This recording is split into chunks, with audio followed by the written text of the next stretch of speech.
Olá, boa noite. Está no ar o Show Business, o mais tradicional talk show de negócios da TV brasileira.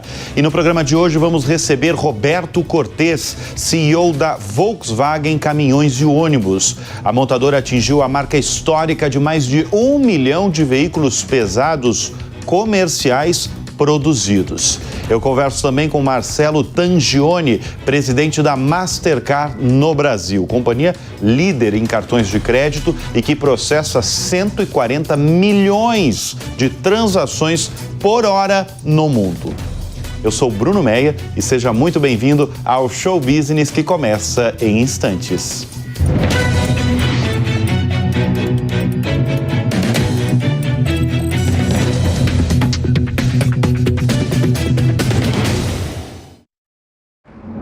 Que é ser gigante. Para a CCR é entregar rodovias seguras. Já para o Antônio é garantir comida para os brasileiros. Para a CCR, ser gigante é oferecer mais conexões aéreas. Para a Júlia, é permitir que a vida continue. Ser gigante para a CCR é oferecer um transporte sustentável. Para a Ana, ser gigante é trabalhar para mudar o futuro pela educação. Mover pessoas com excelência é o que nos faz gigantes. CCR 25 anos. Mover o Brasil é para gigantes.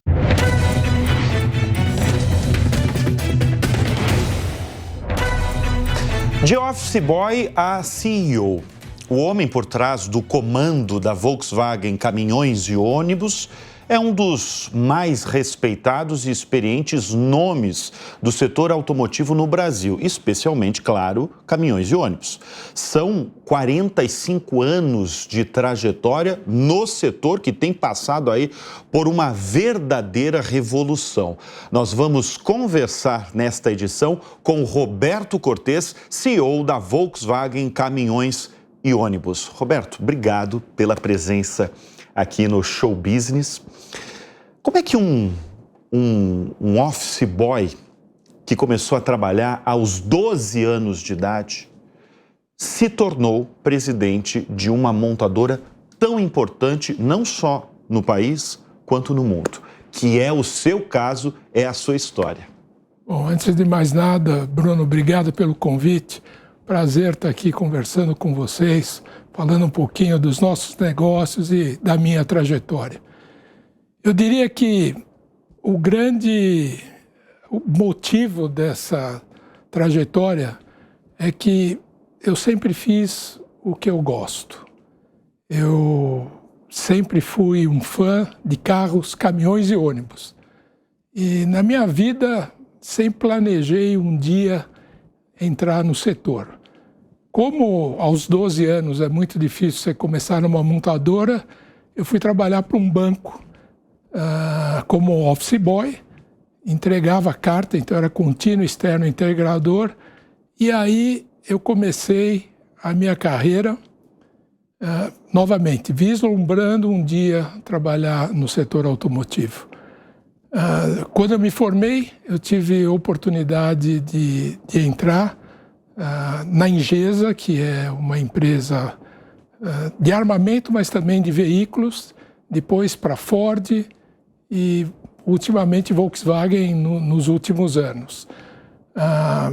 É uma carreira, eu diria, exitosa, mas de muito sacrifício.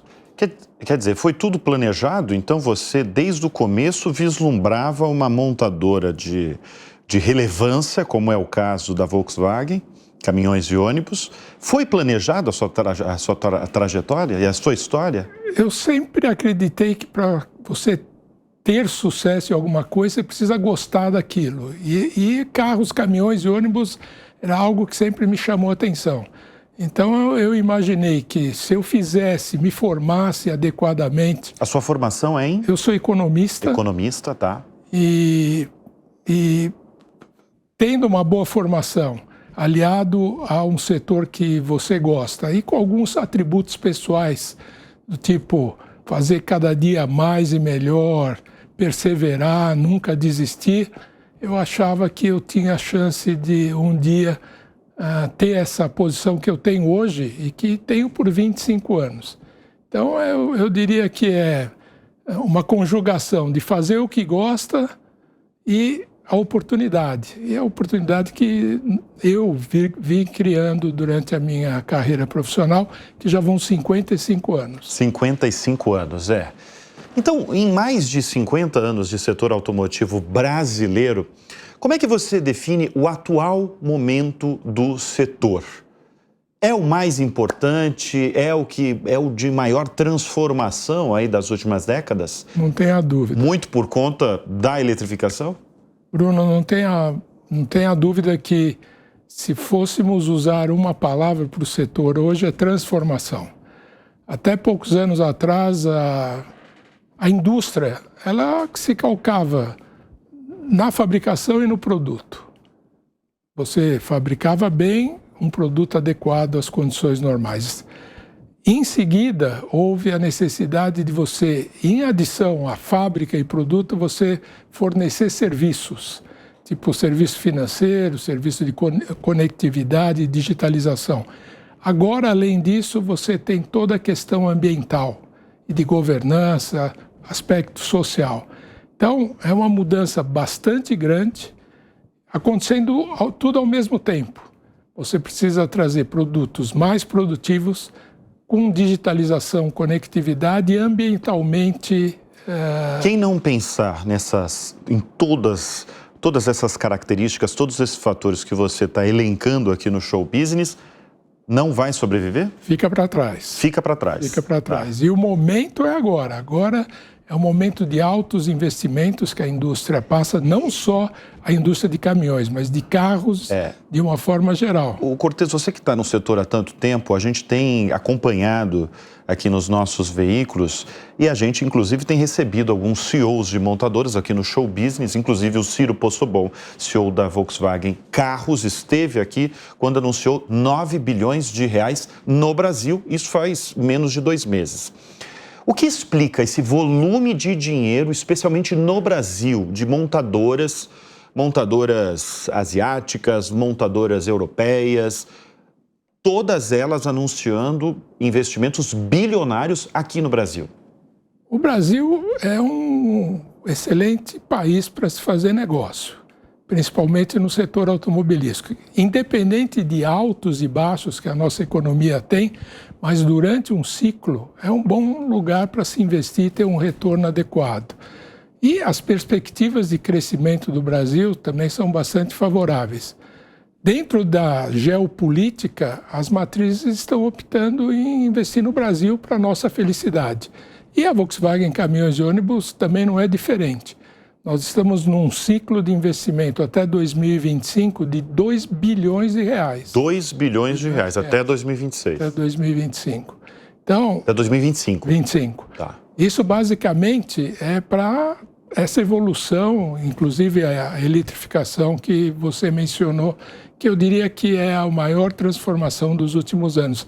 Mudar toda a motorização de diesel, né, de combustão, para elétrico é um processo bastante custoso, tanto é que a maioria desses investimentos são destinados à eletrificação e demorado também. Agora, Cortez, com mais de 50 anos aí de setor, você deve ter vivido muita crise, né? Crise econômica no Brasil e fora, né? Principalmente no Brasil. Principalmente no Brasil. Eu falo que eu sou especialista de crise, desde a crise russa, fora as crises asiáticas, porque antigamente, principalmente, qualquer crise no mundo afetava muito a nossa economia. Hoje a gente já é menos suscetível aos fatos, mas eu tenho 19 crises na minha vida profissional. Você tem a conta, 19 crises. E eu acho, e é a percepção que a última é sempre a pior dela, aquela que nós estamos, né? Agora nós não estamos em crise, a última que nós tivemos foi no Covid, onde além de ser uma crise econômica, também passou a ser uma crise de saúde social. Então foi a pior delas. Mas a gente encara a crise também como parte da nossa profissão, com otimismo, realismo. E a única certeza que a gente tem quando nós estamos numa crise, como as outras, ela vai acabar. E aí é que nos dá esperança e torcer para que ela acabe logo. Essas crises atuais que o mundo tem vivido, elas têm impactado vocês? Impactaram no início, por exemplo, a invasão russa na Ucrânia? A guerra da Rússia com a Ucrânia afetou de uma forma geral. O setor todo ali, né? Principalmente o setor logístico, né? E também muitas peças que são providas no mundo saíam da Ucrânia. E aí você tinha que desenvolver novos fornecedores em outros lugares do mundo. Então, de alguma forma, elas afetam, mas não como a questão da Covid. A Covid foi o quê? Vocês pararam uma fábrica, vocês têm a fábrica em Resende, no Rio de Janeiro, né? Isso. Vocês paralisaram essa fábrica? Não teve outra alternativa, né? Tá. Tivemos que parar por vários meses. E o bom é que acabou. E eu diria que o balanço foi de aprendizado, difícil, mas passamos por mais esta. A gente tem uma notícia muito recente, inclusive eu dei aqui nos programas da Jovem Pan, tanto no Jornal da Manhã quanto no programa Business, que a Volkswagen Caminhões e Ônibus confirmou que vai dar início à produção do seu ônibus elétrico já este ano, no segundo semestre. Como é que vai funcionar esse ônibus elétrico? A gente, inclusive, tem imagens aqui para mostrar um pouco aí do... Esse é o protótipo, né, Cortez? Esse é o primeiro protótipo desse veículo que nós vamos iniciar a produção em série no segundo semestre desse ano e as vendas no ano que vem. E me conta um pouco, como é que vai ser, por exemplo, qual que é a autonomia dele, a carga... A carga de bateria, por exemplo, dura quanto tempo ali? Então, antes de eu te dar algumas especificações técnicas, só queria elencar 3 vantagens do veículo elétrico. O primeiro, óbvio, que ele não polui, versus o veículo a diesel. O segundo é que o nível de emissão de ruído é quase zero comparado... Não tem barulho. Não tem barulho, não polui. E o terceiro, ele é muito mais simples. Se você pegar um motor elétrico e comparar com um motor a combustão, o número de peças é pela metade, ele tem um custo operacional bem menor. Então, se você deixar de lado a questão da escala, porque os ônibus a combustão, a gente produz 10 mil por ano, até mais, e esse nós vamos produzir alguns, a gente ainda não sabe exatamente. Vocês não sabem o volume, a quantidade, né? Vocês lançam e vão aguardar a demanda, a procura desse. Exato, nós vamos enaltecer as vantagens, né, de emissão, ruído e custo operacional. Agora, ele tem um preço mais alto, que ele se paga desde que você use alguns anos esse veículo através de uma redução no custo operacional. Tem uma quantidade de anos, assim, 5? Depende de quanto que você usa por mês ou por ano, de 3 a 5 anos ele se paga. 3 a 5 anos. Então vamos pensar, eu compro esse ônibus elétrico em 5 anos. Você paga 2 vezes e pouco, quase a mais, mas em compensação o custo operacional dele, da energia elétrica versus o diesel, 6 vezes já mais tem barato. O preço desse ônibus elétrico? Se você quiser comprar. Se você quiser comprar, ele custa... Um ônibus normal custa uns 800 mil. Esse veículo vai custar uns 2,350 milhões. 2 milhões e 350 mil, mais ou menos.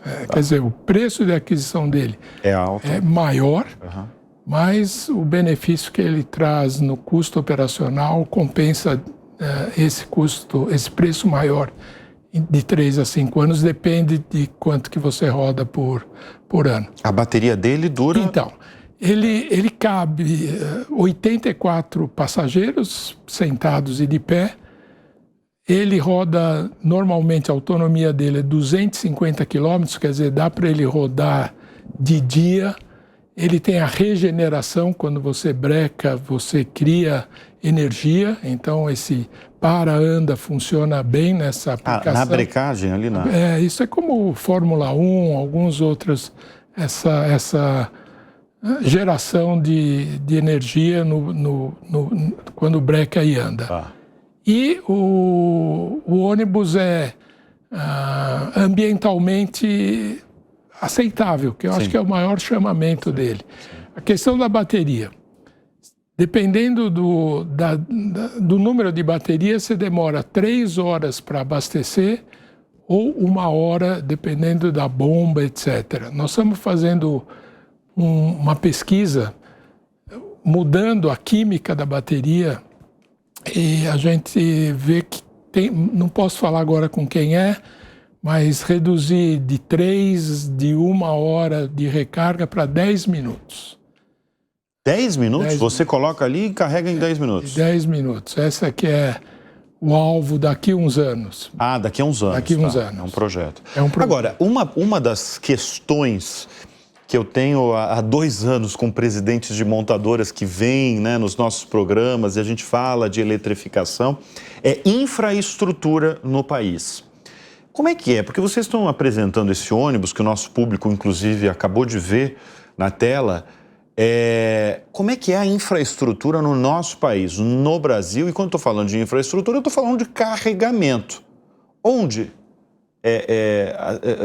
um motorista, por exemplo, vai carregar esse ônibus? Então, por isso que nós estamos investindo na aplicação urbana.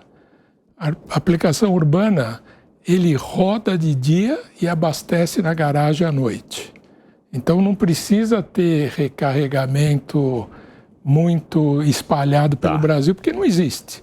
E eu acho que em questões de prioridade vai ser muito difícil que tenhamos recarregadores durante os próximos anos. Você está falando de ônibus só ou de carros também?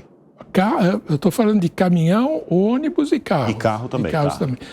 Mas, por isso que tanto o nosso caminhão, que nós lançamos já em 2021 elétrico, que é o e-Delivery, ele já tinha aplicação urbana, que é a que, quando nós vendemos o veículo, a gente já vende a infraestrutura, ou seja, o recarregamento. Então, fizemos, por exemplo, um negócio com a Ambev, ou com a Coca, ou com a Pepsi, onde eles compraram o caminhão e já compram toda a estrutura de recarga. Vocês vendem o serviço completo, então não é só o serviço completo. E aí ele roda de dia, vai entregar as bebidas no bar, etc. Tem autonomia para rodar e à noite carrega na garagem. Então aí nós não temos problema de infraestrutura. Agora, quando você fala em longa distância, aí já fica mais complicado. Por isso que a gente acha que a tecnologia de veículos elétricos ele vai funcionar bem melhor em zonas urbanas do que entre cidades ou estados. O futuro é dos elétricos, Cortez? Na nossa opinião a gente fez um estudo científico para ver a viabilidade do elétrico comparado, por exemplo, com célula de combustível, e desde a geração até a utilização, na nossa opinião, o veículo elétrico é o que é mais produtivo. Porque outras tecnologias, você precisa fazer hidrólise, você precisa transformar em gás, depois líquido, você vai perdendo a produtividade nessa cadeia. Agora, você representa, Cortez, um setor que aí é o termômetro da economia brasileira, né? Porque a gente está falando de caminhão, a gente está falando de ônibus. Como é que está, afinal, a nossa economia? Eu costumo dizer que o que vem de caminhão é o PIB, que é o que transporta. Você vai olhando sempre o PIB ali para ver como é que... 65% das mercadorias são transportadas por caminhão. Então, no Brasil. No Brasil. Se o PIB cresce, as vendas de caminhões crescem. E esse ano, a gente está planejando um crescimento de aproximadamente 15%. 15% é relevante, hein? É relevante e os primeiros meses estão mostrando que é bastante factível o atingimento desse objetivo.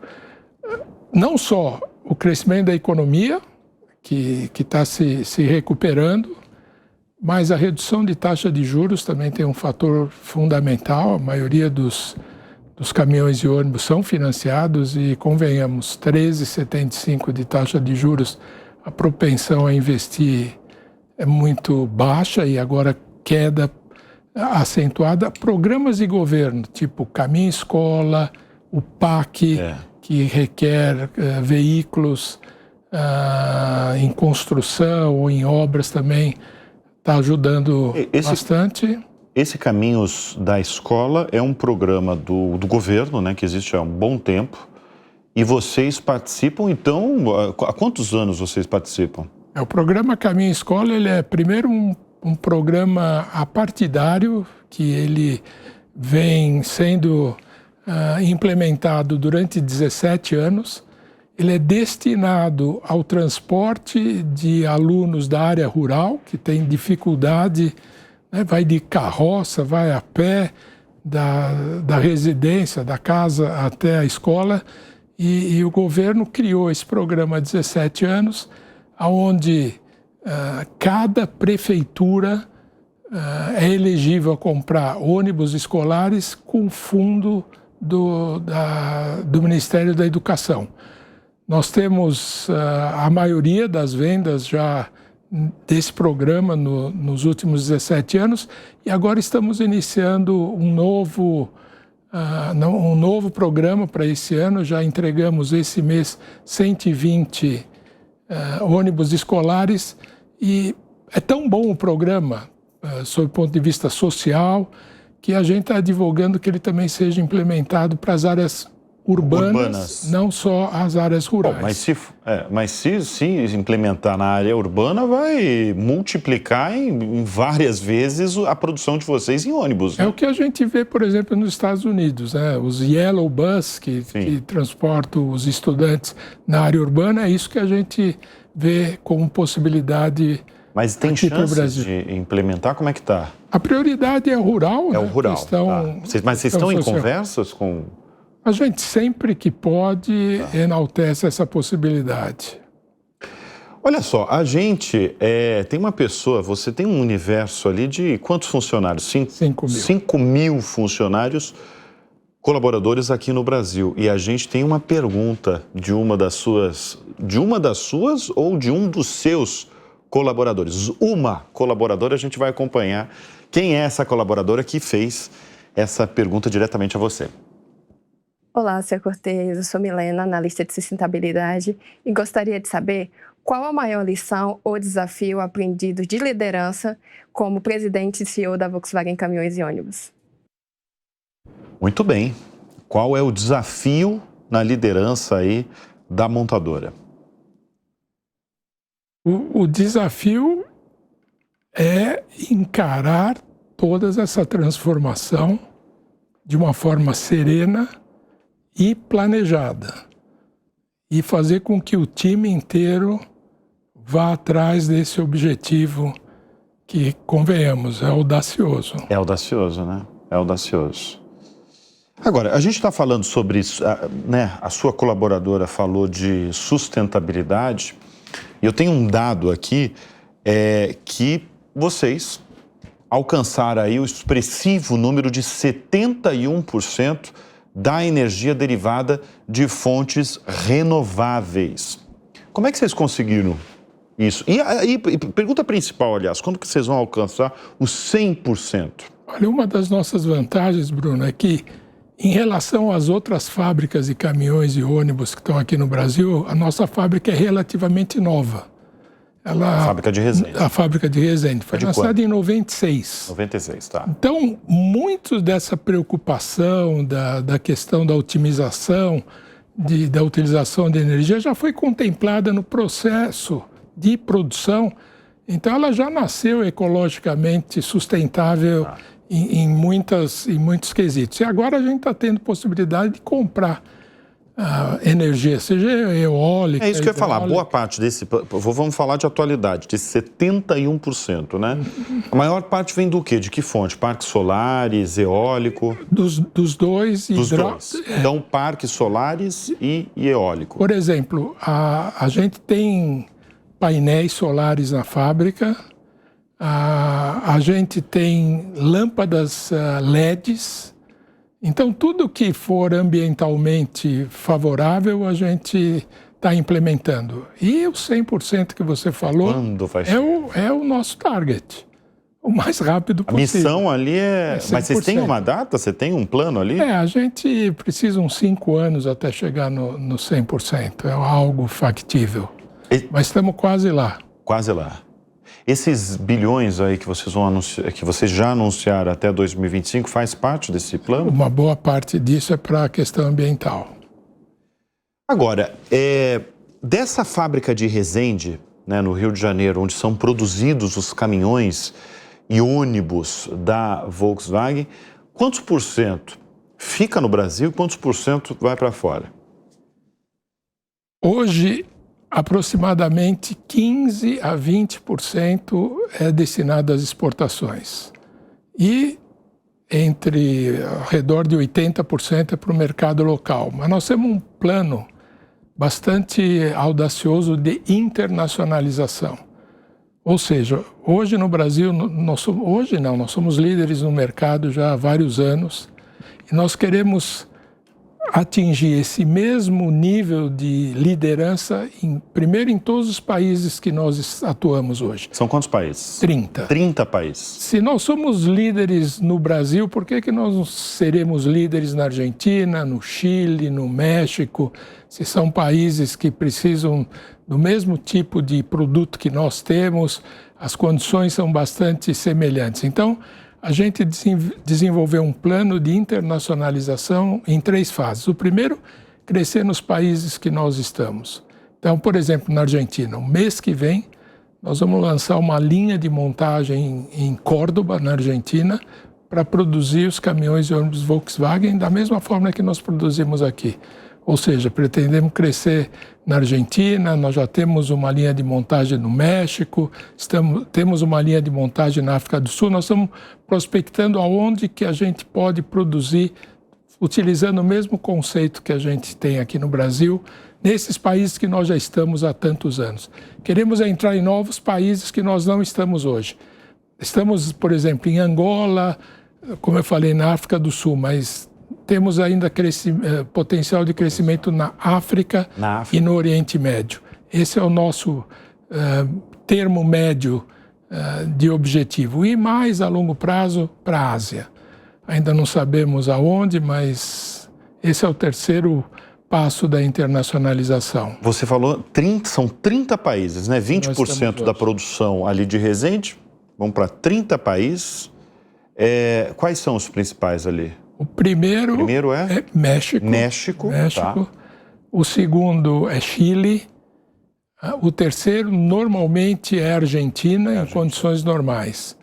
E aí, Angola, a gente exporta bastante, outros países da América do Sul inteiro, Paraguai, Uruguai, mas em volumes menores. Mas em escala, basicamente, México, Chile, Argentina e no continente africano, Angola e África do Sul. O que falta para o Brasil e para o setor automotivo ser mais competitivo aqui no país? Um gargalo importante é a questão do custo Brasil. É o custo Brasil. Não tenha dúvida. O custo Brasil, que é o custo logística, o custo financeiro. Você compara o custo de capital de giro aqui e também os impostos de uma forma geral. Então, acho que a gente está começando a progredir nisso com a reforma tributária. É um bom exemplo, só que vai demorar anos até a gente ver o reflexo de toda essa alteração. E tem outras reformas que você considera importantes? Todas as reformas que falam, a reforma administrativa, a reforma orçamentária, tributária, tudo isso ainda tem que vir para que nos tornemos muito mais competitivos em relação ao resto do mundo. Cortez, quem são as suas referências aí no mundo, vamos falar aí no mundo dos negócios, mas também na sua vida? Vamos falar no mundo dos negócios primeiro? Você tem um grande empreendedor no brasileiro, estrangeiro, que você mira ali as lições dele? Eu acompanhei muito o Abílio Diniz, né? A determinação, ele também teve momentos que parecia difícil e ele conseguia, de alguma forma, criar uma situação. E então, uma pessoa que sempre eu acompanhei e me espelho muito no que ele fez na minha vida. E na vida pessoal, como eu falei, eu me inspiro muito na família. Sua família, né? Na trajetória ali de família, né? Isso, desde a da minha mãe, né? E agora minha esposa e meus filhos. E eu espero viver o suficiente para também acompanhar os meus netos. Já tem? Já tenho 3 netos. 3 netos. 3 netos. E espero também poder acompanhar, e já são minhas inspirações. Para que eu faça cada vez mais e melhor, para que eu possa acompanhar. Você tem uma ideia de futuro? Você pensa em aposentadoria ou você pensa em viver cada vez mais esse setor que você é apaixonado? É óbvio que você é apaixonado, você olhando a trajetória, e quem está acompanhando a gente percebe isso nitidamente, né? Essa paixão aí pelo setor. Eu sou feliz no que eu faço, né? Então, a aposentadoria para mim não é algo que está na minha agenda né? A curto prazo. Obviamente, tudo tem um limite, mas não é hora de falar disso, não. Lições de Roberto Cortes, o CEO da Volkswagen Caminhões e Ônibus. A gente vai dar uma breve pausa e volta em instantes com a segunda parte do Show Business. Até já já.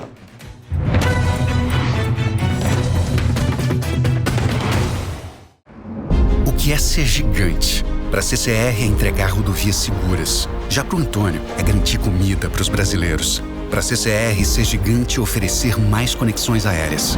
Para a Júlia, é permitir que a vida continue. Ser gigante para a CCR é oferecer um transporte sustentável. Para a Ana, ser gigante é trabalhar para mudar o futuro pela educação. Mover pessoas com excelência é o que nos faz gigantes. CCR 25 anos. Mover o Brasil é para gigantes.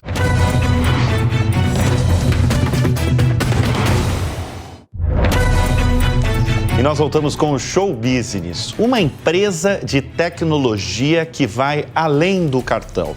É assim que se define hoje a Mastercard, uma companhia que está há mais de 50 anos no mercado e é líder em cartões de créditos ativos em todo o país. Brasil a gente está falando, segundo dados do Banco Central. Se a gente pegar o mundo todo, a Mastercard processa, esse número é impressionante, 140 milhões de transações por hora. Não é por dia, não, é por hora. Nos últimos anos, para ir além dos cartões, ela investiu 7 bilhões de dólares em aquisições num processo longo aí de inovação. À frente da companhia está um profissional com mais de 20 anos de empresa. É Marcelo Tangioni, o presidente da Mastercard no Brasil, nosso convidado de hoje no Show Business. Marcelo, obrigado pela presença aqui em nosso estúdio.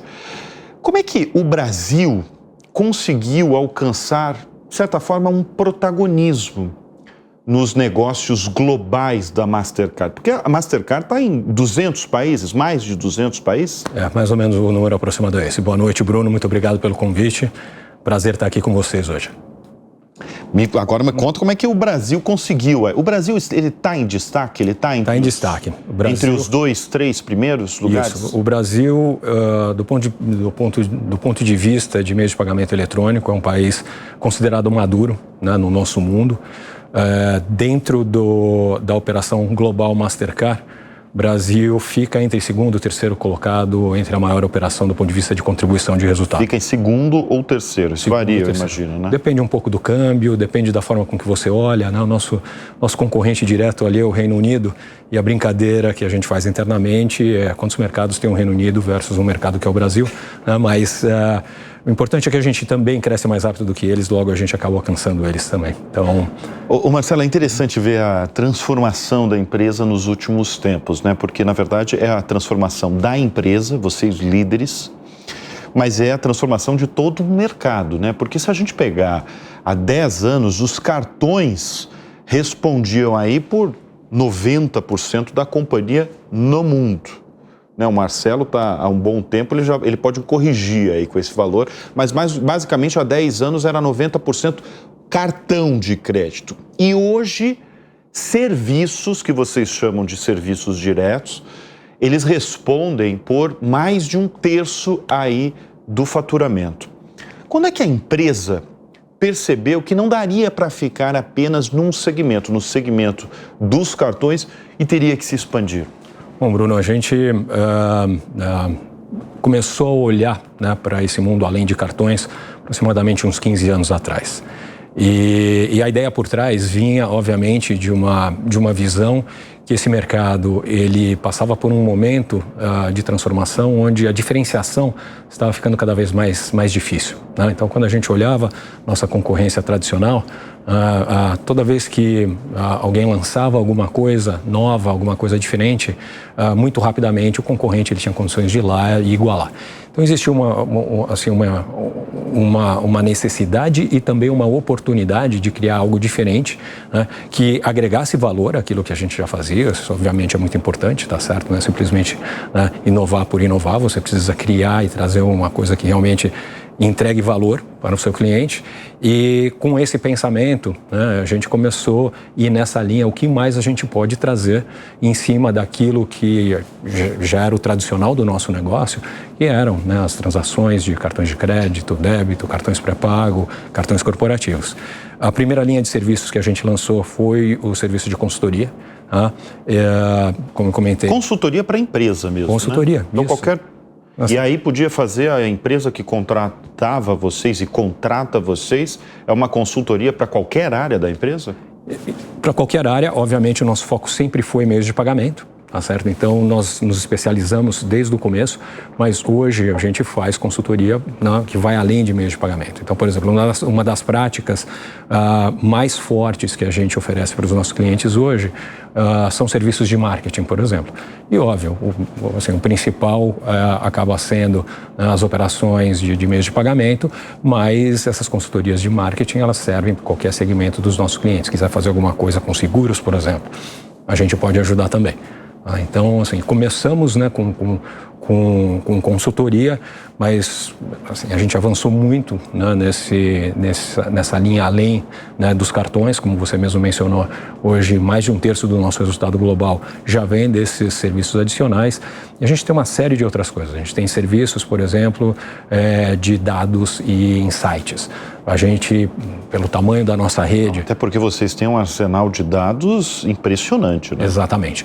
Então, o privilégio de ter acesso... São milhões de pessoas, falando no Brasil, que é a sua operação, são milhões de brasileiros transacionando ali através dos meios de pagamentos da Mastercard diariamente. Exatamente. Então, quer dizer, o fato da gente ter esses dados transacionais passando por nossa rede nos dá a oportunidade de fazer um trabalho de enriquecimento desses dados e oferecer isso como insights, como pesquisas de mercado, informações para ajudar os nossos clientes a tomarem decisões.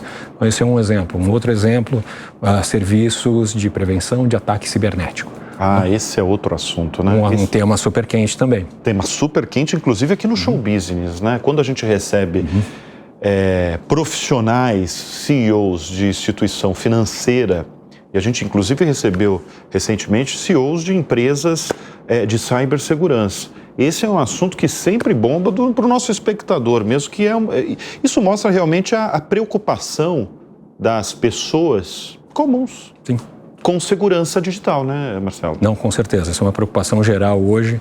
E o bacana dessa linha de serviços, né, e voltando, por exemplo, da cibersegurança, que nos permite ir além da nossa base tradicional de clientes. Então, quando a gente falava do nosso mundo de cartões, historicamente, os nossos principais clientes sempre foram os bancos, as instituições financeiras. De uns anos para cá, teve um boom muito grande das fintechs, dos bancos digitais. Temos também as credenciadoras, que são aquelas empresas que fazem a relação com os estabelecimentos comerciais, varejistas. Então, historicamente, a gente sempre trabalhou neste mundo de clientes. Quando você começa a oferecer serviços de prevenção de ataque cibernético, por exemplo, aí o céu é o limite. Você pode oferecer esse serviço para um hospital, você pode oferecer esse serviço para uma empresa de comunicação, como a Jovem Pan, por exemplo. Ou seja, vai muito além. Então, os horizontes ficam muito mais amplos para a gente também. Você citou um segmento que é o varejo, que vocês atendem há muito tempo. Sim. E o varejo, ele vive um contraste no Brasil, né? Porque ao mesmo tempo que você vê grandes redes locais com muita dificuldade, né? Vivendo demissões, fechamento de centros de distribuição, você vê comércios eletrônicos anunciando grandes investimentos no país. Ou seja, na verdade, é um contraste que o varejo brasileiro está passando. É outro segmento, outro setor que está vivendo um grande contraste no Brasil. Como é que o varejo atual brasileiro, com toda essa realidade que eu estou falando para você, impacta os negócios da Mastercard? Bom, tem um impacto muito direto e forte, obviamente, né? Então, como eu mencionei, ainda 2/3 do nosso negócio global vem do consumo de pessoas, de empresas. Então, o comércio tem realmente um papel fundamental. E, por consequência disso, a gente sempre trabalha muito próximo dos estabelecimentos comerciais. Apesar de novo, no mundo transacional, Mastercard não ter uma relação direta de negócios, quando a gente fala de uma transação de cartão, é o dono daquela maquininha que está ali no ponto de venda, no comércio. Bom você falar isso, Marcelo. Como é que é a relação do...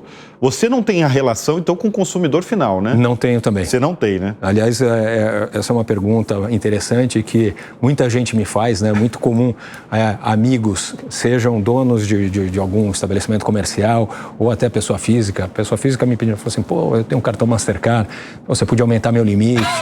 Ou então... Você recebe muito essa pergunta? Sempre, sempre.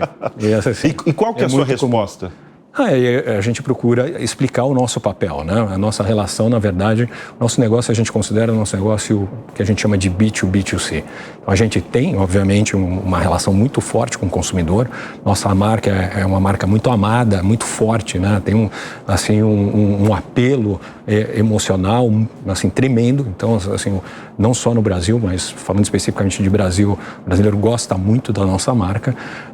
E isso, óbvio, cria, né, um vínculo, uma relação muito forte, mas do ponto de vista comercial, nossa relação é com os bancos, com as fintechs, os bancos digitais que fazem a emissão desses cartões para as pessoas físicas, para as pessoas jurídicas também, e são eles que definem limites de cartão, a especificação de tarifas, tá certo? Então tem uma série de políticas ali que são definidas por esses participantes que a gente chama de emissores, né, que são os emissores dos cartões. No lado do comércio, são as credenciadoras. Então, assim, hoje o Brasil tem assim, mais de 30 credenciadoras grandes que fazem essa relação direta com os comércios, mas isso não significa que a gente não tenha também oferta de serviços, como eu citei, né? Então, eu citei um exemplo aqui para você da cibersegurança, eu vou trazer um outro, que inclusive bem recente. A gente acabou de lançar em parceria junto com o McDonald's aqui no Brasil. Eles lançaram, na verdade, uma plataforma de recompensas chamada Meu Mac, e a infraestrutura dessa plataforma é uma solução Mastercard, certo? Faz parte dos serviços. Realmente, eu apresentei vocês... mas, assim, eu não sabia, por exemplo, disso que você está me contando, essa parceria com o McDonald's, por exemplo. Realmente vocês viraram uma empresa de tecnologia, né? Nós somos uma empresa de tecnologia. Muito mais do que de meios de pagamento. Quer dizer, continuam sendo uma empresa de meios de pagamento, que está na essência, né, da empresa. Sim. Mas viraram realmente uma empresa de tecnologia, né? É isso. E mesmo falando de pagamentos, uma mensagem muito importante também. A gente acredita em escolha, a gente acredita em trilhos múltiplos, certo? Então, de novo, a imagem da Mastercard, por razões óbvias, sempre esteve muito associada a cartões, quando a gente fala de meios de pagamento. Mas a gente acredita muito no pagamento entre contas também. Então, parte desses 7 bilhões de dólares de investimentos que a gente fez em aquisições, que você mencionou na abertura, foram em empresas onde a Mastercard ela propicia toda a infraestrutura de pagamentos entre contas. Você, por exemplo, você quer fazer um pagamento, sei lá, para alguém da sua família, quer enviar para alguém, você quer fazer uma compra, né, sem utilizar cartão, utilizando um pagamento direto da sua conta. Então, assim, a gente já participa, a gente já oferece esses serviços não só de infraestrutura, mas a partir de aplicativos e serviços de valor agregado também, independente, de novo, do trilho, seja um trilho de cartão ou um trilho de pagamento entre contas. Eu escuto de muito CEO, presidente de empresas que sentam nessa cadeira, que tem determinadas áreas que você tem muita dificuldade de você recrutar profissionais qualificados. Sim. Eu ouvi isso recentemente de um presidente de banco, que tem determinadas áreas ali, sobretudo tecnologia, que eu quero contratar, mas eu não acho gente qualificada. Você enfrenta isso? A gente tem, às vezes, dificuldade, sim. A gente tem a sorte, de novo, de ser uma marca muito forte, que naturalmente atrai muito talento. A empresa, ela não só tem uma marca muito forte, mas ela tem uma política de salários e benefícios também extremamente positiva, muito atraente. Isso nos ajuda bastante. Mas existem desafios, algumas áreas mais do que outras. Voltando à cibersegurança. Tá certo? Quando você olha a cibersegurança, é um dos desafios onde a gente encontra para achar gente para poder, gente, não só gente, mas como você mencionou, gente já preparada, pronta. E aí, obviamente, o ideal é você olhar ali o diamante bruto, traz para dentro de casa e procura formar, que é uma coisa que a gente faz muito bem também, né? Eu tive, de novo, eu passei por essa experiência, né? Eu sou um produto do desenvolvimento de talentos da Mastercard, né? Entrei na Mastercard mais de 20 anos atrás.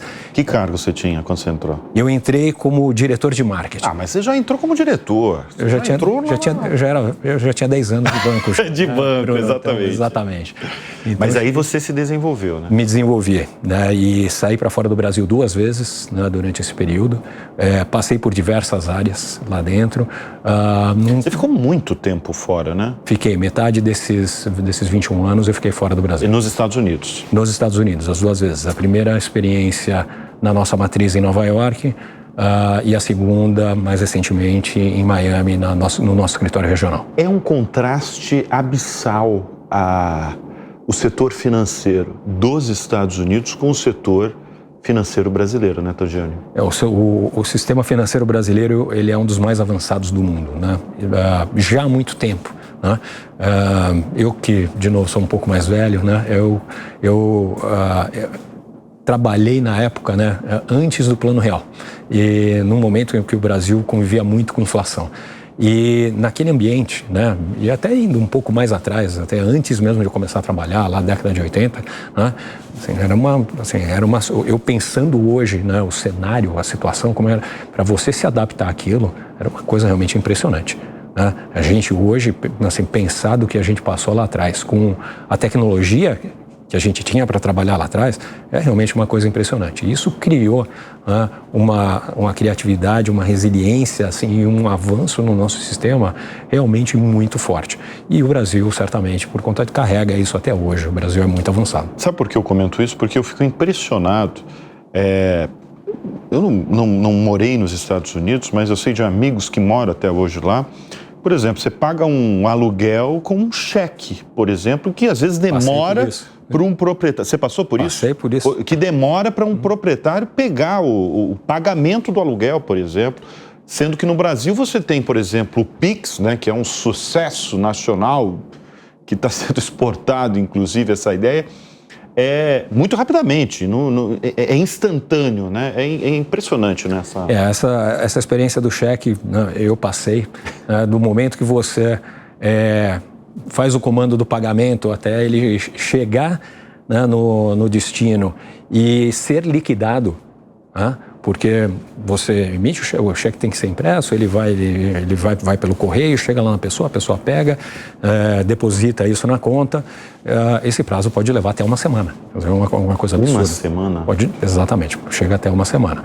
Já nos Estados Unidos existem hoje já alternativas de você fazer pagamentos instantâneos, como a gente tem aqui no Brasil, tá certo? Mas ainda numa dimensão muito menor do que a gente... E por que a gente está tão evoluído? É o Banco Central aí, Brasil? Qual que é a sua avaliação do Banco Central brasileiro gerido pelo Roberto Campos Neto? Bom, vamos primeiro falar do porquê, né, que o Brasil está aqui. Então eu volto à questão do legado, né, que nos obrigou a se desenvolver para poder sobreviver naquele ambiente que realmente não era muito fácil. Falando agora de Banco Central. O Banco Central teve um papel fundamental, particularmente na nossa indústria, trabalhando junto com todos os participantes, obviamente. Então, sempre existiu uma colaboração muito grande, né, do Banco Central, já há muitos anos. E nesse processo colaborativo, tornou o Brasil um dos países mais avançados hoje do ponto de vista de meios de pagamento eletrônico. Então, quando a gente fala especificamente, né, de cartões, né, só para trazer um pouco de números, cartões hoje participa em 57%, né, do consumo privado das famílias brasileiras. Quando você adiciona o Pix, esse volume chega a quase 80%, um pouquinho mais de 80%. Então, o Brasil hoje é muito avançado. Então, o Banco Central sempre teve um papel muito importante. Como eu mencionei, ele é o nosso regulador. E eu sempre entendi a regulação, né, como algo positivo para o mercado, óbvio, desde que ela seja bem aplicada, desde que ela, né, reconheça seus limites. Livre mercado é fundamental, né, para qualquer negócio, mas você ter claridade nas regras do jogo também é muito importante. Eu lembro, né, eu tenho muita história para contar, Bruno, você me diz. Não, mas pode contar. Todos esses 20 anos de indústria. Mas né? É para contar, as pessoas querem te ouvir. E num dado momento, um dos papéis que eu tinha para dentro da Mastercard era a responsabilidade por cartões pré-pagos para a América Latina. E não existia cartão pré-pago na América Latina naquele momento, já existia nos Estados Unidos, um pouco na Europa, e a gente tinha que trazer isso para a América Latina, e obviamente o Brasil, pelo tamanho, pujança e importância, era um principal mercado que eu queria lançar esse produto, e a gente tinha uma dificuldade muito grande justamente pela falta de regras claras. Então, os participantes da cadeia, investidores, pessoas que estavam olhando para esse negócio, não tinham a segurança de investir em algo que não existia perante assim, a legislação, não estava claro dentro do Banco Central. Então, assim, tinha uma incerteza muito grande e isso fazia, né, com que a indústria se evoluísse muito devagar. E naquela época, a gente até, através da nossa associação, a ABEX, né, Associação de Meios de Pagamento do Brasil, que a gente participa, a gente meio que criou lá uma autorregulação, meio que para estabelecer alguns parâmetros, meio que se adiantando a uma coisa que depois o Banco Central veio a fazer, e isso ajudou demais, né? Justamente por definir as regras, dar um pouco de direcionamento, então as pessoas começaram a sentir um pouco mais de segurança, e aí o produto cresceu, e hoje é um produto assim, de extremo sucesso, muito grande, né? Você tem vários bancos digitais, né, que usam o cartão pré-pago, né, para relacionamento com seus clientes, ou seja, e esse negócio acabou estourando. Então o papel do regulador, ele sempre é muito importante e particularmente o regulador no Brasil ajudou bastante, né? Foi um colaborador grande, né, para os arranjos, né, as redes, né, como o Mastercard, assim como os emissores e os credenciadores para fazer o Brasil ser tão desenvolvido nesse mercado. A gente está falando dessas diferenças, né, entre países, o quanto o Brasil é evoluído no setor financeiro de meios de pagamento. Eu acho muito curioso, eu quero levar ao nosso espectador e ouvinte, que a Mastercard ela tem uma missão no mundo já há algum tempo e permanece, que é transferir as transações de meios de pagamentos do papel, da cédula de papel, para o eletrônico. Quem mora em grandes centros no Brasil, quem mora em São Paulo, por exemplo, em determinadas regiões, pode achar isso de outro mundo. Como é que é a preocupação de uma empresa do porte de vocês de transferir o papel para o digital? Claro, essa pessoa vive já no digital 100%. Essa é uma preocupação global da companhia. Como é que é no Brasil isso? Vocês também estão preocupados nessa mudança da cédula do papel para o digital? Tem muita gente ainda transacionando na cédula de papel? Bom, primeiro falar um pouco de Mastercard Global, né? Nossa missão global é o mundo além do dinheiro, tá?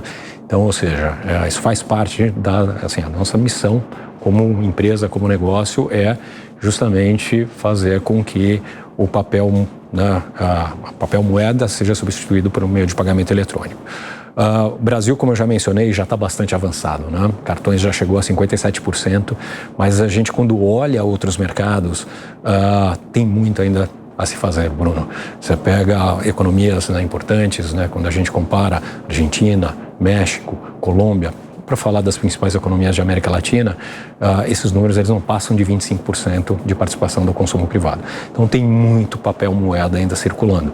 E isso gera uma ineficiência, né, muito grande para qualquer governo, para qualquer economia, porque tudo isso é caro, né? Não é simplesmente fato só você imprimir moeda, mas tem toda uma questão de manuseio, de transporte, de reposição, custos escondidos, tá certo? Então, muitas vezes, a noção, né, de que uma compra com dinheiro não tem custo, lógico que tem muito custo, quer dizer, o manuseio, a perda, a fraude, você ter que levar isso para o banco, ou seja, uma série de inconveniências, sem contar, obviamente, um outro aspecto, né, que a gente já percebeu através de diversos estudos que a gente faz, que é uma correlação muito forte, né, de quanto mais você aumenta a participação dos pagamentos, né, na sua economia, no seu país, saindo do papel moeda para eletrônico, você cria um ciclo virtuoso muito positivo, porque você está diminuindo, por exemplo, facilidade de crime organizado, lavagem de dinheiro, ou seja, uma série de problemas,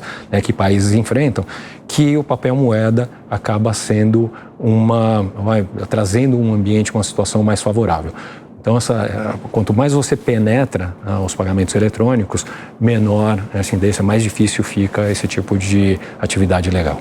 Então, Júnior, eu queria falar um pouco da sua carreira, porque a gente tem falado aqui, são 30 anos aí na trajetória, um pouquinho mais de 30 anos, né? Começou no Bank Boston, foi para a Mastercard, está há 21 anos ali, passou por várias áreas, pagamento, cartão, marketing, que define bastante a sua carreira. O que você acha que foi determinante para a sua ascensão profissional a ponto de você virar o presidente de uma operação extremamente relevante de uma empresa do porte da Mastercard? Bruno, essa é uma pergunta, uma das, assim, que eu recebo muito, né? E eu confesso que eu tenho uma dificuldade tremenda de responder, tá? Mas já pensei muito sobre isso. Eu acho que talvez o que tenha me definido, né, ao longo da minha carreira tenha sido acho que o que a gente, desculpa, eu vou usar um termo em inglês aqui, mas assim, ser rounded, alguém que seja talvez eclético. Eu não sou assim aquela pessoa que você fala, ele é sensacional, excelente nisso. Tangione, ele é ótimo em vendas. Tangione, ele é excelente como orador, ou ele é um líder maravilhoso de pessoas, ou ele é muito bom em análise de dados. Eu acho que eu faço bem um pouco de tudo, tá? E eu acho que isso me ajudou muito, né? Essa versatilidade, acho que esse é um ponto, então, que certamente me ajudou muito. Outra coisa que para mim eu acho que foi fundamental foi gostar de mudança. Eu sempre gostei muito de mudanças. Mudança, eu adoro mudança. Essa é uma pergunta que eu faço para todos os convidados do show business. Quem que é a sua referência no mundo dos negócios, na vida, Tangione? Referência? Eu acho que eu tenho duas referências. Pode ser duas? Lógico, claro que então, tá bom. Então, assim, no mundo corporativo, eu diria a Ajay Banga, tá? Que foi o CEO da Mastercard por mais de 10 anos. Eu falei aqui, né, do processo de IPO. Ele acabou assumindo a empresa logo depois do IPO, e ele foi o grande responsável por liderar a Mastercard nessa transformação, por exemplo, do mundo além de cartões, entendeu? Serviços, etc. e tal, de posicionar a Mastercard como uma empresa de tecnologia, saindo de ser uma empresa de cartões para ser uma empresa de tecnologia. Eu acho que o papel dele foi um papel, assim, maravilhoso, e óbvio, ter visto isso de perto, acho que isso para mim acaba sendo uma referência muito grande. Impossível, né, não citá-lo, porque aprendi, sempre me inspirou muito. Do lado de empreendedorismo, meu pai, né, ele foi empreendedor, ele era dono, ele, junto com meu avô, montaram uma fábrica de estopa muitos anos atrás, e ali dentro de casa eu vi o quão difícil é você montar um negócio do zero, manter esse negócio. No momento que a empresa estava muito bem, a empresa pegou fogo, a gente perdeu praticamente tudo, né? Então, um dia você está muito bem, outro dia você está muito mal. Estopa é um material super inflamável, né? Então, o seguro cobria muito pouco, a gente teve que basicamente recomeçar. Aí, reergueu o negócio. Aí depois, década de 90, já tinha migrado de estopa para toalhas industriais, veio a abertura de mercado, né, com entrada de produtos chineses, aquela coisa toda, pegou a indústria inteira assim, despreparada. Ou seja, aquilo para mim, né, ter acompanhado o meu pai passar por esses momentos de altos e baixos, aquilo para mim foi uma lição muito forte, muito grande, porque eu vivi aquilo de perto, né, e até por ser o filho mais velho dentro de casa, existia uma proximidade. Às vezes eu ia com meu pai, ia trabalhar com ele, acompanhava, então estava próximo ali do dia a dia. Então também foi uma referência muito grande para mim. Muito bem. Nós recebemos nessa edição o presidente da Mastercard Brasil, Marcelo Tangioni. Brigadíssimo pela presença aqui em nosso estúdio. Foi uma verdadeira aula aí de vários assuntos que a gente passou. E eu te agradeço muito. Muito obrigado. E olha, o Show Business vai ficando por aqui. Muito obrigado sempre pela sua audiência, pela sua confiança. A gente volta na semana que vem. Até lá. Tchau, tchau.